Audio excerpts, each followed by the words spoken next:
Welcome back to the Non-Traditional Veterinarian. We've had a series going on the last few weeks where I've talked about functional tests and my dog's results.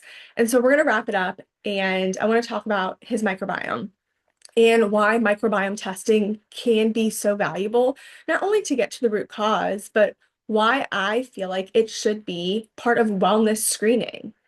And so my dog was tested through poop, very, very non-invasive, easy test. And it's a good reminder that your pet can look healthy from the outside, but where's their gut at? Where is that center of their immune system? And this is exactly what happened with my dog Bernard. He has no diarrhea. He has no vomiting. He has no obvious GI signs. He's got the occasional scratch, no anal gland issues, no ear issues, nothing else that I'm aware of. And when I tested his microbiome, it told a slightly different story, a story that I was happy to know about now so that I can be proactive rather than waiting and being reactive. And this is why I believe that microbiome testing should be routine in veterinary medicine. It shouldn't be something that we have to be reactive on. It should be something that we should be proactive on. Now, and you've heard me say that there are times when we have to be reactive. And if this is the first episode you're watching, you're listening to, it is really nice to connect. I am Dr. Bhavanti, a veterinarian of over a decade, and I have so much alignment in getting to the root cause and helping pet parents like you get real answers. And so one of the biggest misconceptions I see as a veterinarian is that we only look at the gut when the dog is sick. That's the only time I think we think about it. Even a traditional conventional setting, we think about it rather than being proactive, rather than like, hey, let's nurture the gut because the gut is such a central command on what is going on with the rest of the body.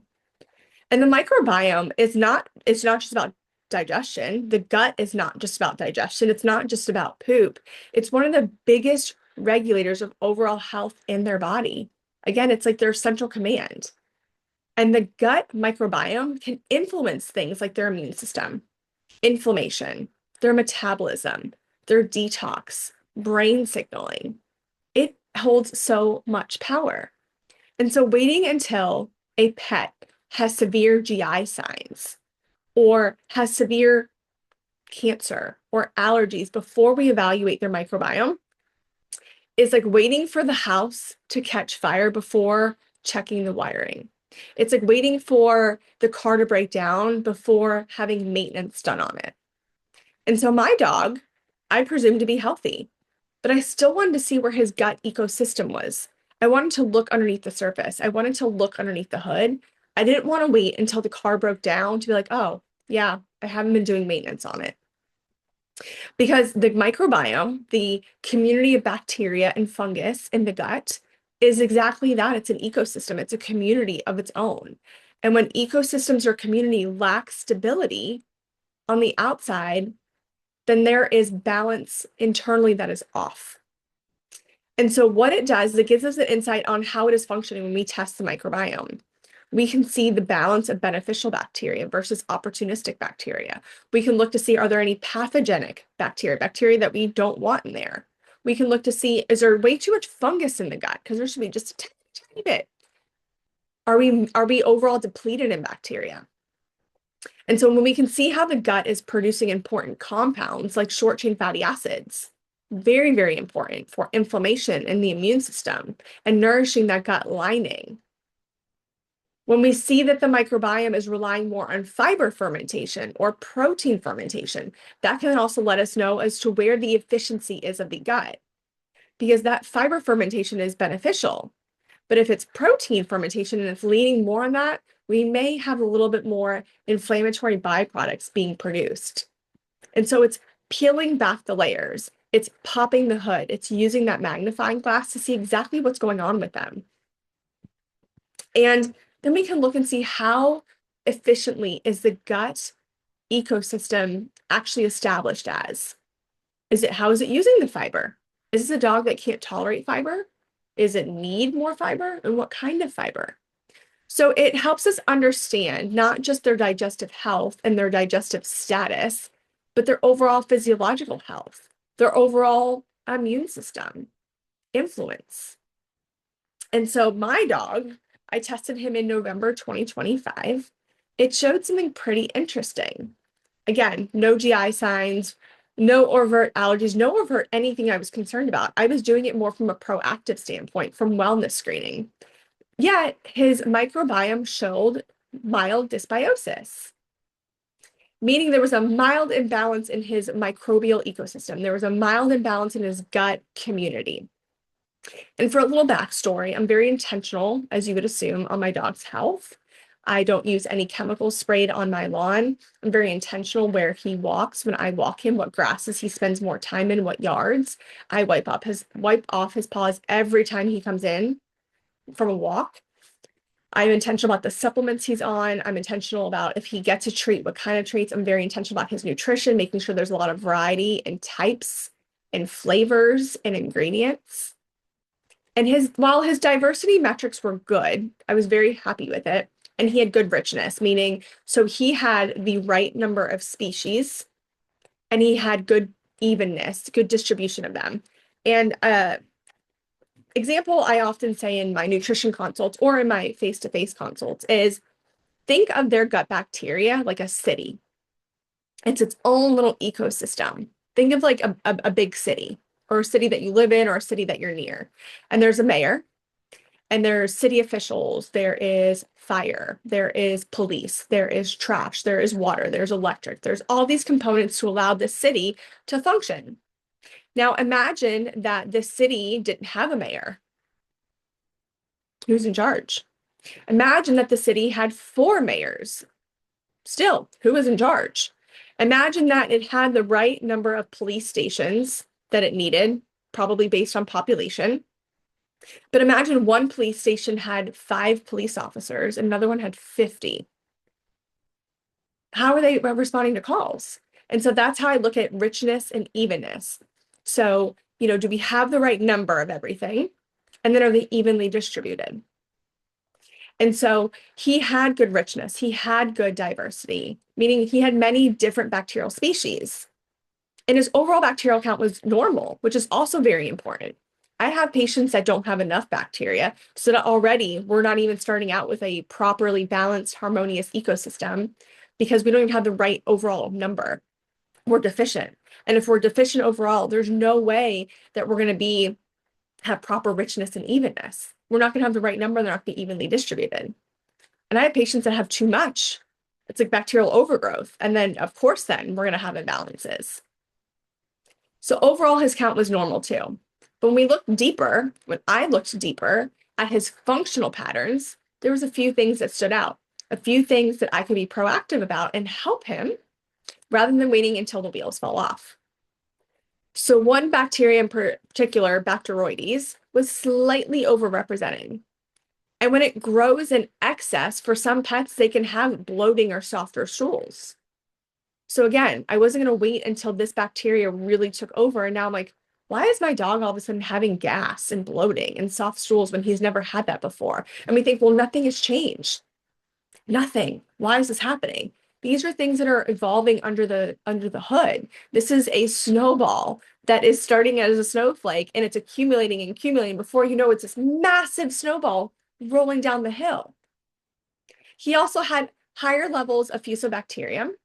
This can commonly be found in dogs eating higher protein diets, which he does tend to eat compared to traditional settings, a little bit higher protein because he's eating food that is more biologically appropriate for him.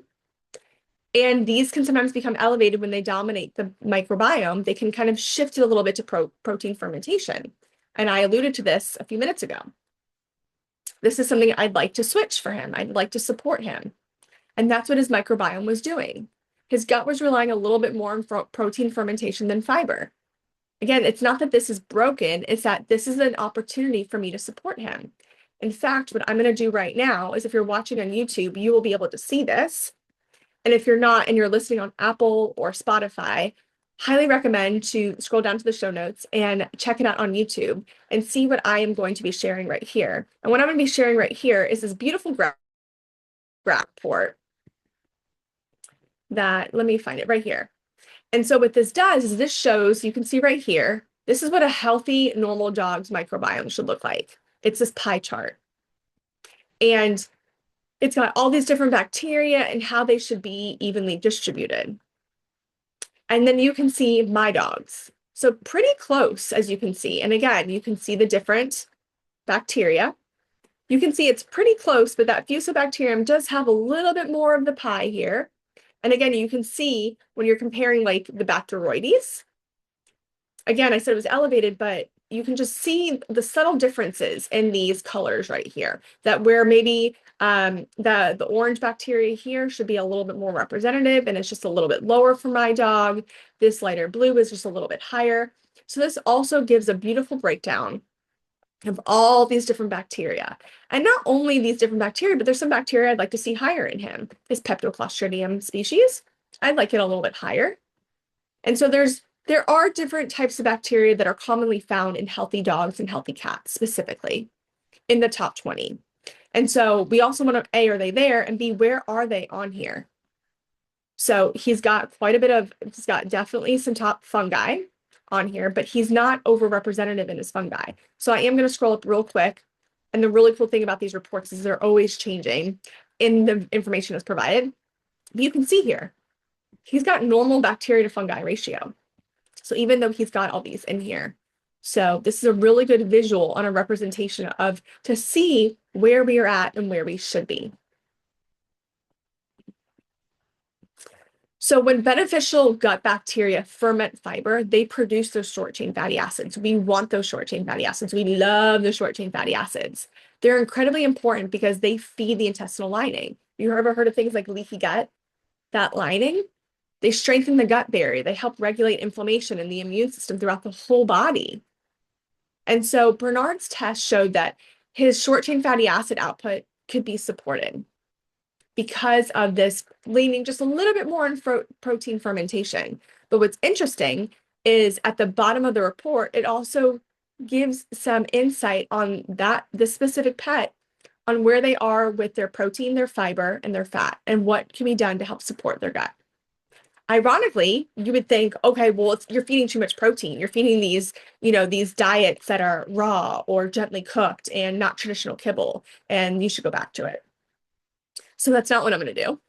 And in fact, the report helped solidify that I should keep his protein the same, his fat the same. He just needs a little bit more soluble fiber, more plant-based fiber, more like the fibrous fiber that we think about, like psyllium husk, beet pulp. And so it doesn't mean, again, we abandon what we're doing. It's like this is an opportunity to support him. So his fiber quality index was a little low, meaning he just wasn't super efficient at fermenting fiber. And for him, he needed more of it. So it tells us his beneficial fiber fermenting bacteria are underperforming. They need a little bit more support. They need a little bit more love. And so over time, if I were to not do anything about this or wouldn't have screened him to know that this was going on, because on the outside, he looks perfect. His blood work looks good. He's not having any issues. He's happy. He's healthy. He can tolerate changing foods. Everything on the outside looks perfect.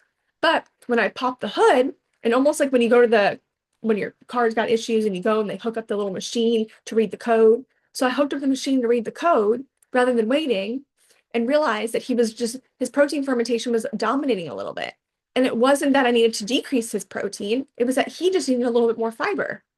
It'd be very easy to assume, oh, that means pull back the protein, pull back the protein. But for him, it was, hey, let's nurture the fiber. Because when protein fermentation dominates that bacteria ecosystem, it can create byproducts like ammonia and sulfur compounds. And they're not things we want dominating in the gut environment, especially if it's a cumulative effect. So even though Bernard looks healthy, and I assume he's pretty healthy, his microbiome is telling me that his ecosystem can use some support.